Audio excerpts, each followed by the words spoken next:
तुमने सदैव वो समाधिस्थ गुरु को भौतिक चीजें मांगी है।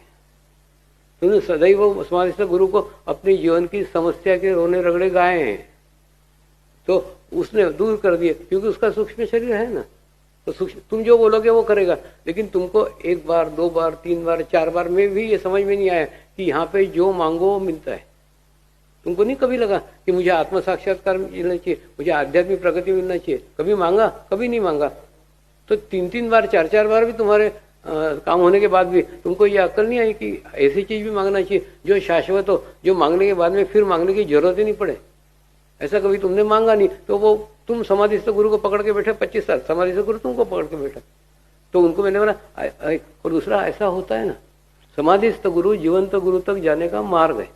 अब एक बार मैं जा रहा था कनाडा, तो मुंबई के एयरपोर्ट पे था, एकदम आखिरी केबिन के अंदर बैठा था, एक धष्टपुष्ट पुलिस वाला सामने बैठा था।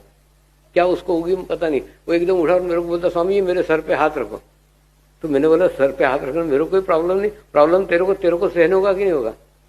वो मानने को ही तैयार नहीं। दोनों पैर पकड़ ली, चबक चबक चबक चबक दबाने लग गया। फिर मैंने मरता क्या नहीं करता, उसके सर पे हाथ रखा। जैसे हाथ रखा ना, वो खड़ा रह के ड्रेस के अंदर उसने साष्टांग दंडवत डाल दिया, उसके बाद में जोर जोर से रोने लग गया और जोर जोर से हंसने लग गया। एक पत्रकार बैठी थी मेरे पास में, उसने पूछा, स्वामी जी ये क्या तुम्हारा शिष्य है? मैंने बोला, ना रे बाबा, आप भी देखा मैंने उसको। उसको पूछा, क्या पागल सरी का रो रहा और क्या पागल सरी का हंस रहा है? उसने उत्तर दिया ना, वो बड़ा मार्मिक है। उसने बोला, 5 दिन पहले गुरु पूर्णिमा थी,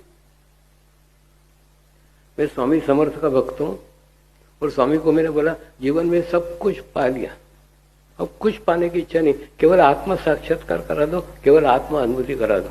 तो जैसे ये स्वामी जी ने मेरे सर पे हाथ रखा, मुझे मेरे गुरु के दर्शन हो गए।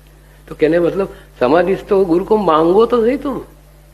तुम जिंदगी भर तुम्हारी व्यवसायिक समस्या है, तुम्हारी घरगुती समस्या है, तुम्हारी सांसारिक झमेले वही लेकर के जाते हो और वही पूर्ण होते, लेकिन कभी तुम्हारी ट्यूबलाइट नहीं जलती कि इसके ऊपर भी मांगा जा सकता है। तो तुम मांगते नहीं हो, तो मिडिल में पड़े रहते हो, हाई स्कूल में कभी जाते ही नहीं।